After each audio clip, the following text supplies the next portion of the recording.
Hi, ladies. Welcome back to Style Your Dreams. I'm so excited to have you back for another fabulous episode. And I have a special guest again today, which is Gina Schreck.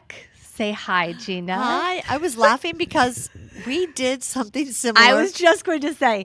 So this in is 2007. Early. Was it 2007? It was somewhere around there, like early social media days. Oh my gosh. Okay, so Yeah. so first of all, Gina is the epitome of a badass boss woman.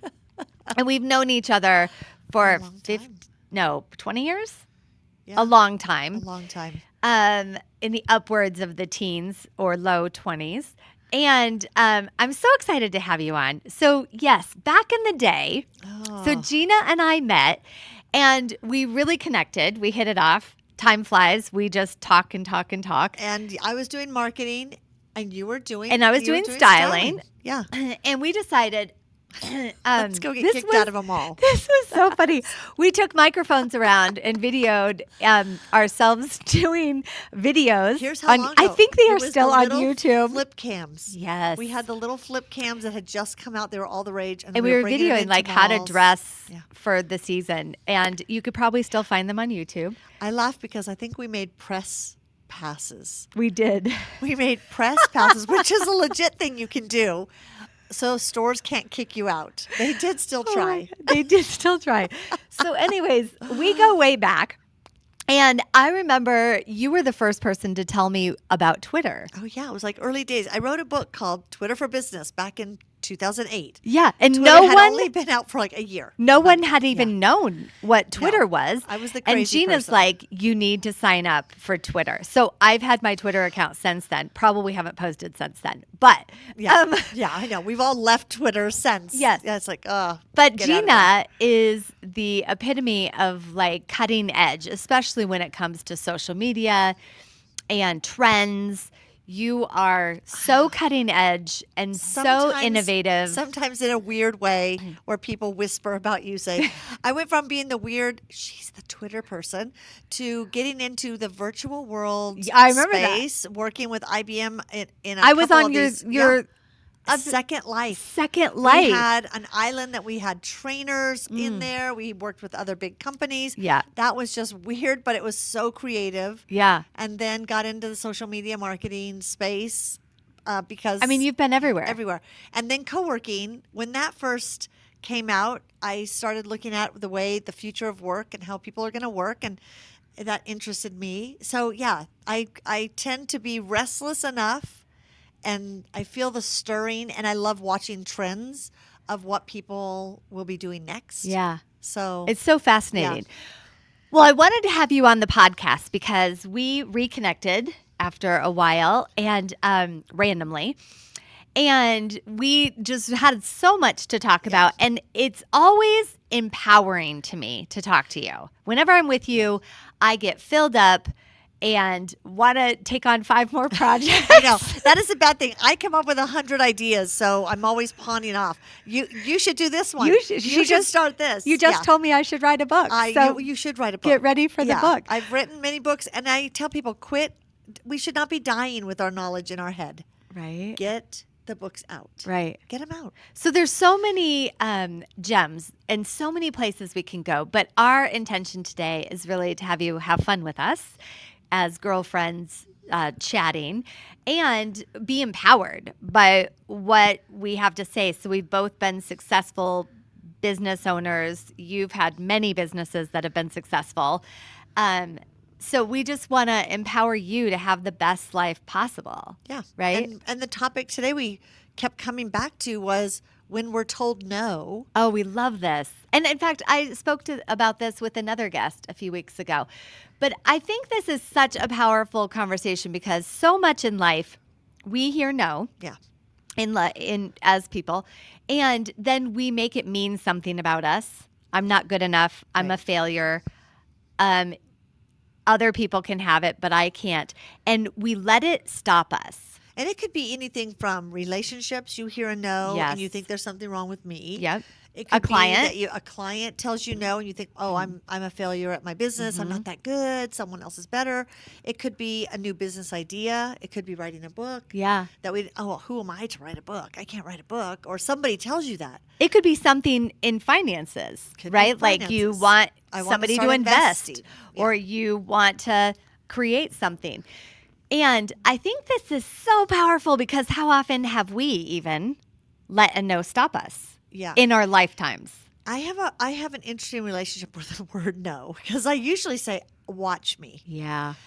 But then there are times, especially if we fail at something, then we think, oh, they were right. Yeah. Or I shouldn't have done that. Instead of, no, people fail all the time. And now it's interesting running a bigger business. I say this all the time is people do this every day. Yeah. People make banking decisions like this every day. People make hiring decisions like this every day. Whenever something is too big and we're feeling that we shouldn't do this. It's too Yeah. big. It's too risky. Just tell yourself, people do this every day. It's so doable. Yeah. It's not impossible. It's doable, but it's hard. And those people also put their pants on the exact same way that you do. There's no Yeah. difference. They usually have the button on the other side, I think. Do they? Don't men's buttons go the other way? I don't know. I don't know.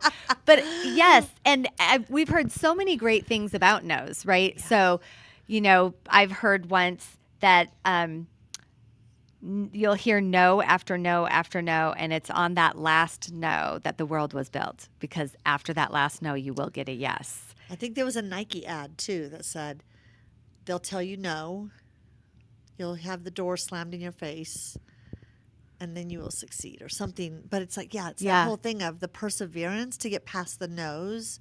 We've also heard, you heard no for a reason. Yeah. Like it was God telling you, no, I have something better for you. Agreed. Or when a person that you really wanted in your life tells you no. It could be a blessing It could be, I always say that's God saying, you know what? They're not worthy of you. And I have someone else. I have in bigger mind. plans for you. And Yeah. so it's A, having the confidence to deal with the no, right? And B, recognizing what the purpose of the no was. Is it to push beyond? Or is it to say, okay, that door closed, there's something better coming, which also could be pushing beyond. And it also could be you really have to spend time asking yourself, is it me wanting this so bad Yes. that I'm seeing that it should be a yes when maybe it's a beautiful no that's protecting you? And so it's like how to know the difference. Yeah.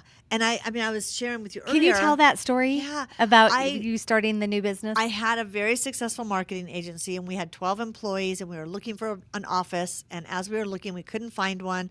So we were joking, saying, maybe we need to build our own co-working space. And ha ha. yeah, ha ha. And so Joke's on you. then we started, chatting about it. A guy overheard me talking in a coffee shop about it.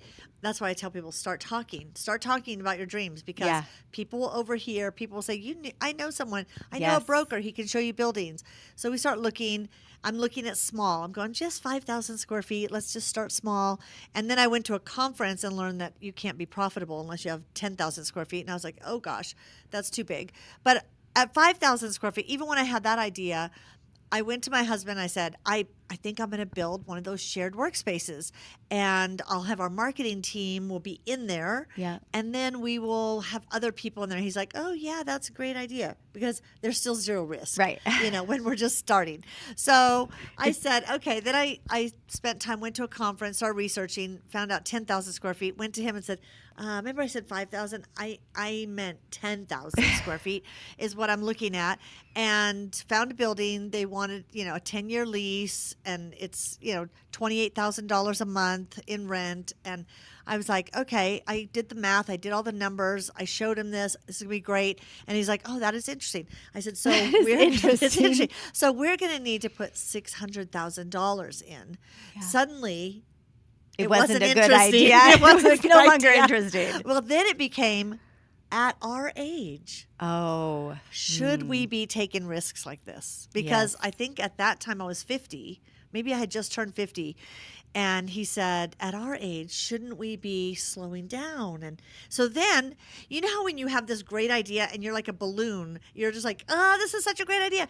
And as I'm talking to him and he's saying, at our age, I felt a little hole poke in the balloon. And it's like, And you can hear the noise. I could just feel water, and I'm standing in a puddle. A water Right. balloon is just all over me. And I can remember thinking, okay, he's right.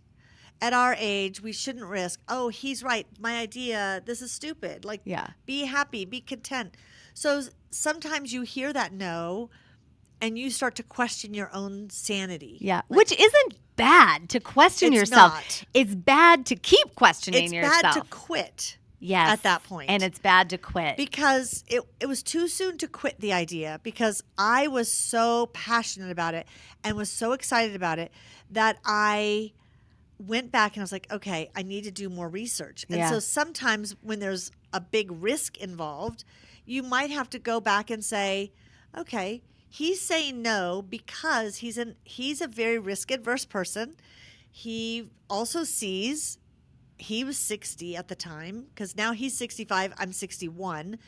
And at that time, I was like, he's thinking, let's retire. And Yeah. I'm thinking, I'm just getting started. I'm ramping up, mister.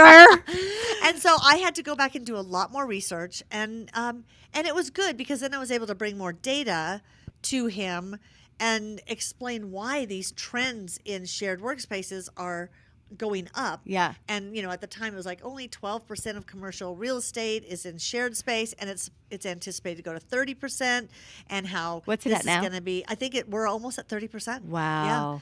Yeah. And we now are at 50,000 square feet in our space, and it has been a good move. But there's a lot of no's that I have faced, and some of them I had to question: is it just me wanting something that's my ego? Oh, yes. Is The my ego saying, go big, go bigger? Yeah. You can Or- do more. Yeah. Or Push is it that I yourself. have a purpose? I really saw a need for a space for women. Yeah. And we're not a women-only space, but I wanted a space where women could bring kids to work if they had to. Love it. That we supported women in there and fed into them with encouragement and resources and connected them to other people. So I just felt so passionate about that I kept saying, I can't take this no and turn away. Yeah. And And that yeah, takes so much courage. And it was hard. I think that's something that if I could give the world one thing, it would be don't take no for an answer. Like, Yeah, go it's not a beyond it. final Find out answer. why. Yeah. Why is it a no? And then if you're really committed, go beyond it. Find the answers. Right. And then I want to And transition question to your motives. Yeah. Question your motives. And because question that if it's not damn a bigger ego. purpose, it's just because you want to go big because somebody else Yes. has a big business. Yeah. Yeah. I mean, we've all dealt with that if we're at any At any consciousness level. Yeah. at all. It's our ego You a lot know, of times. yes. So it's always good to say, is this my ego Yeah. that wants that? And a lot of times it is. Okay, you mentioned something that we talked about earlier that I think is so valuable too. There is something that happens that is real when you turn 50. Oh, yeah. Holy Yeah. moly. And nobody, Yeah, how that come is nobody talks about this? That is true. Because you always No talk about one. midlife crisis, and always applies to men. Right, men with their cars and younger girls. What I wasn't prepared for, and I shared this with you earlier, but man, when I turned 50, so I'm about to turn 52 next month. Congratulations to me. Such a young. You have so many years I ahead know, to do I know. big things. But I remember, I think the week before I turned 50, my husband, the lovely Ken, looked at me and he said, "So, what are you going to accomplish in the next week before you hit the big 5-0?" Because then you're done. And I was just Then you're like, done. The wheels fall off at 50. He didn't mean that, but I was like, oh my gosh, have I accomplished everything that I wanted to in my 40s? And it became this pressure. Anyways, fast forward a couple weeks. I was in the shower. I had turned 50. I don't remember why I know I was in the shower, but I do. And I was in the shower and I went, oh my gosh, I'm 50. 50. Do my earrings still fit?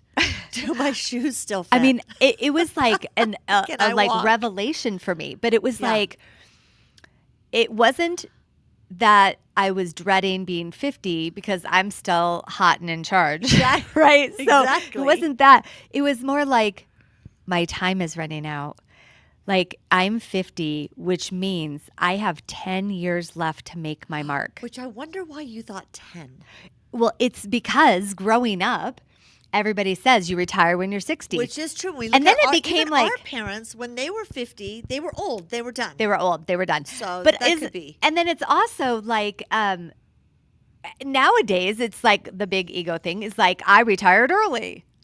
Which again, the whole Why is that a concept of thing? retirement is a weird Right. thing because that came into play in the turn of the century when there were so many people unemployed that they wanted the old people to stop working to make room for the young people to have jobs. That's where retirement I came didn't from. know that. Yeah, That it is was so funny. manufactured by our government.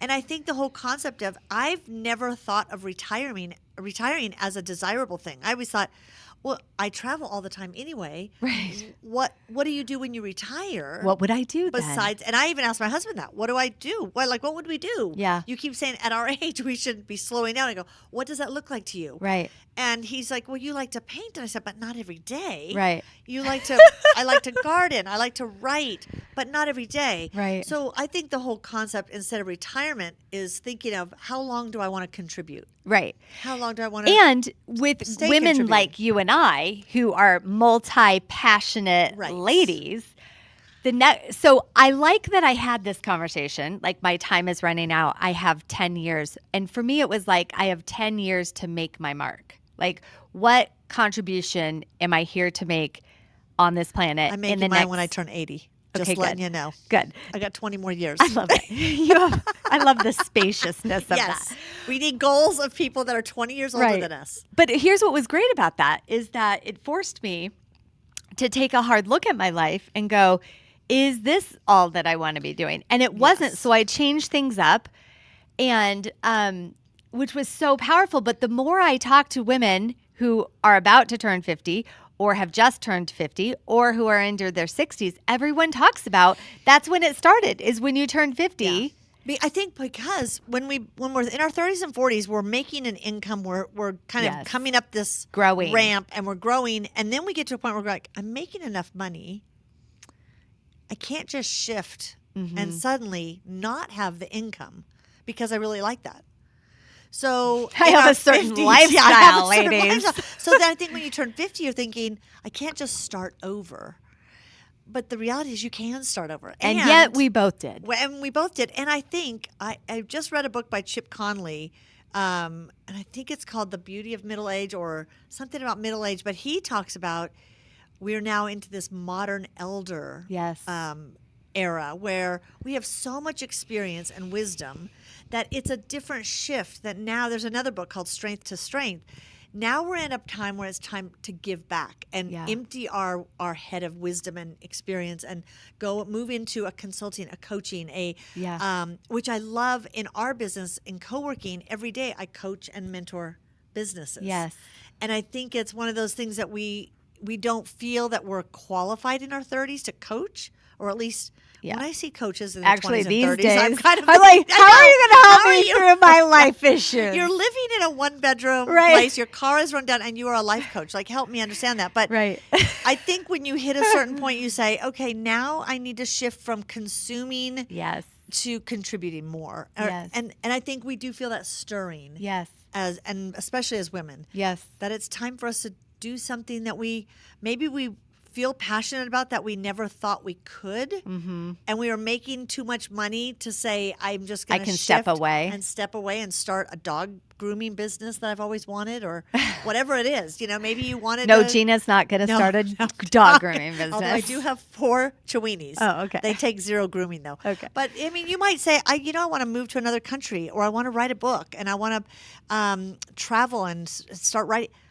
Why not? I think it's also like in your 50s, you become more confident than you've ever been. Absolutely. And I assume in your 60s, it gets even better. Your confidence and your happiness level Yes. goes up in your 50s, 60s, and then 70s. And usually they say by mid-70s, it starts going down because of health issues. So in your 50s and 60s, keep yourself you really healthy. have to stay healthy because 70s, you want to stay mentally and physically competent. Yeah, jump on that self-care now. Yeah. Right? It's yeah. I mean, And we then I know think that. of- It's never too early to start that. But No.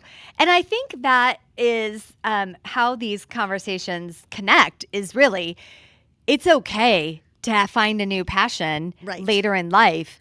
And I think you will find other passions. Yes. And don't be afraid. Have the courage to follow them. Yes. How many women specifically won't let themselves fully express themselves? Or I love what you shared about the captain. Yeah, the captain. His name is Kirk, so we say Captain Kirk. So the captain is that, and it's sometimes our spouses, significant others, resist it. They resist our change. And sometimes initially. There's a fear. I mean, if and they want to protect us. They want to protect us. I don't remember what the movie was, Albert Brooks, where the wife went and spent the nest egg, their whole life savings. Don't know. I think that's what I kept saying. It's not like I'm going to spend. I think she gambled it or something. Okay. But it was. I think he had this fear that I would change. He has a fear of. Yes. It also made him face, which was an interesting conversation. It made him face the reality that he never pursued what he really wanted to do. Yes. He always has been involved in martial arts, and he always talked about like doing something in the martial arts. But he also, his logical brain was like, you never make money with a martial arts studio. Yeah. And so I had to have the conversation with him, or maybe you're now in a place where you don't need to do it for money. Yeah, maybe you do it for fun. coach For your this is other- your retirement this is your gig. retirement, yeah. Right? So I think the fear, it uncovered a lot of fears of him facing his own mortality, facing his own lost dreams. It had him facing things like, well, you're going to take money out of our retirement and we're going to be working at Walmart Right. as greeters when we're 80, you know. You would be a great greeter. I think I would. You would. And that's why I think I was like, I you know think what, you I'm should- going for it. Because I have a backup plan at Walmart. Oh my gosh, I love that. And what was I just going to say? There's something about that passion that gets ignited. And if you just keep walking in the direction, it will turn out. Yes. This is one thing that women in particular have a hard time grasping. You know is what that it is, though? Women say, I'm not qualified, yeah, which is crap. therefore I won't do it. And men say, I'm not qualified, therefore I'm going to gonna do ask it. for a raise. Exactly. And I'm gonna surround myself with people who will help me do it. Right. You're right. You have to start taking those steps. Yes. Start reading books on the topic. Start going to a conference. Get there's educated. No risk in learning. And learning knowledge gives you confidence Yeah. to keep walking in that direction. And then you never know. You're going to turn back around and go, oh my gosh, I did it. Yeah. Because my belief is, I shouldn't say that as like a belief because I'm trying to get rid of beliefs. They limit me too much. But one thing I strongly think is that if you never give up, it will eventually turn out. It can't not turn out. Right. Right. And so if I believe in myself enough to take those steps, even in the face of failure, even in the face of no's, it will eventually turn out better than I would have dreamed. And all of those no's along the way are just setting me up for the bigger, better, most extraordinary yes that there is. And you're doing something that you're so passionate about that you can't imagine my life not doing this. Like I look back and go, wow, I would have never explored this. This was not something that in my 40s, even I think I was probably just over 50 when I had the idea. But in my 40s, I never would have thought, I think I want to get into commercial real estate and open a shared workspace. Never had that cross my mind. So it's like just sometimes exploring. I tell people, go and take 6 months or a year saying yes to everything. Go to lectures. I love take that. a dance class. When somebody invites you to a networking thing that you think, I don't want to go to those. I never go to those. Go. Start saying yes, not so you could go and sell anything. Go to explore and interview people. Have this mindset of, I want to just take in all the opportunities and hear what people do, because it might just ignite that idea that you've put on the back burner for years and totally forgot about. I love that idea. I mean, I would get emails saying there's a lecture series at the Chautauqua House in Boulder. And I would literally just go delete. But then during that year, I was like, you know what? I need to find something I want to do, but I don't know what it is. I signed this up for everything. Beekeeping classes, Chautauqua House lectures on a guy who climbs all the 14 1,000-foot peaks in Colorado and sleeps on them. This and was your skis down 'em. retirement plan. And yeah, I literally It was to go learn I everything. Just went and I learned, and we took classes. Kirk and I took pottery class. We went. Wow. I mean, we just did lots of things, and suddenly little dots started connecting, and ideas are born. So yeah, don't think you're done. You're not done. Yeah, I love that. Yeah. And we were both talking that, well, your daughter more than mine, but our daughters work for us. Yeah. So if there's, and how old's your daughter? 33. 33. So if there are younger women listening to this podcast, my daughter is about to turn 12, so I don't have much advice except for train them in grit. True. Right? Train them in grit and to do things better than anyone else. But Here's what would I you think. say? Here's what I love. As I was a single mom when I was really young, I had 2 boys first, and so I have a 40-year-old son. I have 39-year-old son, a 33-year-old daughter, and a 28-year-old daughter. And I worked. I've always worked. I've always done things that I've enjoyed doing. And when they got older, they said, I know I can do anything because I saw you do anything. I love that. And I don't think we necessarily, I would say, teach your young ladies, young girls about finances and investing when they're younger. Yes. I do wish I would have learned that younger. But other than that, let them see that you can do hard things. Yeah. And let them see that you can follow a passion and a dream, because what do they say? Nothing looks as beautiful on a woman as passion. Yeah, and let them see you fail. Like I totally agree with that, because and it's okay. And it's okay, and it teaches them to persevere, and you can get through it. And that is a good thing. Your daughters and your sons need to see when you do fail and go through something really hard. Well, how do you handle that? Do you stop and say, what did I learn? How would I do this different next time? Or do I... And can you celebrate it? Because sometimes the things you did? You only grow when you're failing. Yeah. You don't grow when you're succeeding. No. Right? You never look back and say, I remember that big period of growth when I was just on top of the world. Right? Never. Never. And I love that you said teach your daughters finances. So in our house, for those of you who don't know, my husband's a wealth manager, financial advisor. And Stella loves to make money, and she also loves to spend money. And she got to the point where she wanted her own debit card. So that way, when we're out shopping, she's not like, can you buy it for me? I'll pay you back when we're at home and I have cash. So she wanted her own debit card. Well, the only way Ken would agree to that is if she tracked it every month. So she had to get a journal, and she has to write how much income she makes every month, how much she spent, and if she was plus or minus, and she has to balance her checkbook. She's not even 12. Nobody taught me this. Nobody teaches us this. I remember starting this business 22 years ago and looking at a P&L for the first time. Nobody taught me this. I didn't know anything. I was like, well, I can barely balance my checkbook. I can remember being in meetings and they were talking about the gross and the net, and I'm like, the gross and the net. What's so gross about gross this? And net? Like, I know. Is there a net?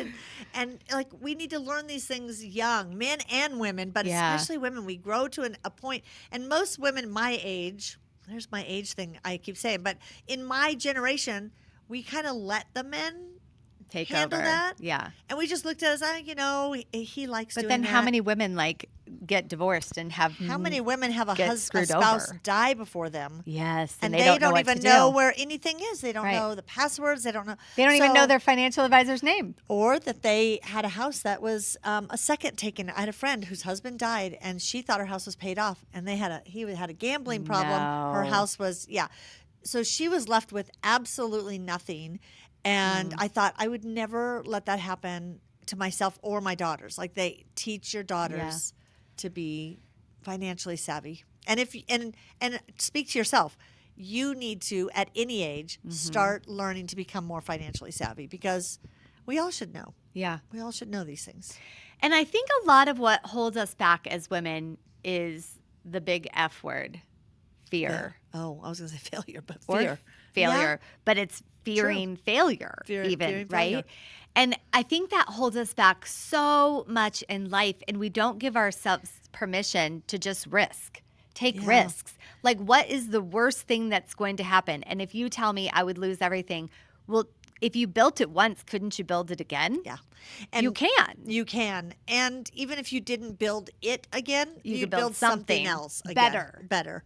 And I had a lot of fear that, I tell people it's real. It's not that it's how do you face fear and keep going? Yeah. How do you have sleepless nights where you say, oh my gosh, this contractor needs $75,000 tomorrow. What am I going to do? And get up and figure it out. And that was when I would have to tell myself, people do this every day. I like that. People do this every day. And facing and having that fear and being okay, saying this is business. I kept saying, this is big business, baby. This is big business. This is what you asked for. And I would tell my daughter that. I go, this is bigger business. We're not little tiny anymore, and we're making bigger decisions, and this is done every day. Men do this every day without even blinking. Sure, they have sleepless nights, but they get up and they face it and they do it. Women go, oh my God, what am I doing? I got in over my head. I shouldn't have done this. I made a mistake. I'm going to have to quit. And they shut their businesses down instead of saying, no. People do this every day. You face the fear and you just figure it out because there's always an answer. There's always an answer. There's always a way. One thing I like to say is that that really empowers me about this conversation is if I picture myself on one of those drones, and I zoom way out, like to the city level and to the state level and to the country level and to the planetary level, and then I look down and I'm like, I don't even see that person. Right. Like, where is that speck of dust on the planet? So is it as significant as we're making it? No. And you will see another day. Yeah. God willing. You'll see another day and you can get past the fear and you can get past the failure. Right? Yeah. That it's very true. It's like put it in perspective and realize this is just business. It's just business. And in the grand scope, I'm evolving. I'm becoming a better person. I'm more confident. Every failure builds confidence. So, every time something bad, confidence is only born out of adversity. Yeah. We've had hard times and survived. We've failed and we've survived. And now we have the confidence to know that I can face anything. I can do it again. I can do it again. Yeah. And so, I've had so much adversity that I literally say there's nothing. My older son was at Columbine during the shootings there, back in '99. I really believe I was a single mom. I've had so much adversity. There's nothing I cannot do if I choose to keep going. I love that. There's nothing. So, yeah, it's hard, but we can do hard things. And it's true for everybody. There is nothing you cannot do as long as you keep going. Yeah, keep showing up. And, another thing, surround yourself by other people who will share with you their times when they failed and kept getting up, because sometimes we think we're the only ones struggling. That's my favorite thing. And I don't think people share it enough. But when I listen to podcasts and people talk about how much money they made in the online business and how many followers they have, how quickly, I hate those podcasts. Tell me how you failed. Yes. And survived. Tell me your story. Yep. Of how long it took you and that you never gave up and these are the struggles that you went through. That's more inspiring to me because that's more real life. I think it's great that other people made $1 million your first year, but there's so many people not that say very that, common. Yeah. And yes, and a lot of people say those things and we compare ourselves. They stand next to the Lamborghini they rented. But the truth is they didn't really make that. Yeah. Always look at if you're you want a coach who's been there, done that, right? Who's had a business that has been successful, who has had failures and they kept going. Like and me. They built it. Yeah. That is the thing. It's like if I were looking for someone to coach me, I want someone who's been in business. Right. Not someone who just started a coaching business when they were 20. Yes. So, and not to say that 20-year-olds are not amazing and doing all kinds of things. Agreed. And because they're probably raised by rock star moms. That's why. Like us. Exactly. I totally agree. Agree. Well, but it's exciting. This has been awesome. I could talk to Gina all day. It's like we could go on all day. We could go on all day and provide more and more value for you. But when you hear the no, look keep at going. The beautiful side of it. Exactly. It's meant to be. Exactly. So if you loved this podcast as much as we did, please subscribe and give us a 5-star review. And as my gift to you, I have created mindset tips to get you to the next level. And it's really mind-blowing. All you have to do is click the link below and you're going to get a free guide to teach you the top 10 ways to keep your mindset, because mindset is everything. Everything. And people don't Everything. consider that. And that's what we're talking about on this podcast is keeping your mindset up. So take advantage of that. Get the free resource, subscribe, and we'll see you soon. See you later. Thanks for Bye. being here, dear.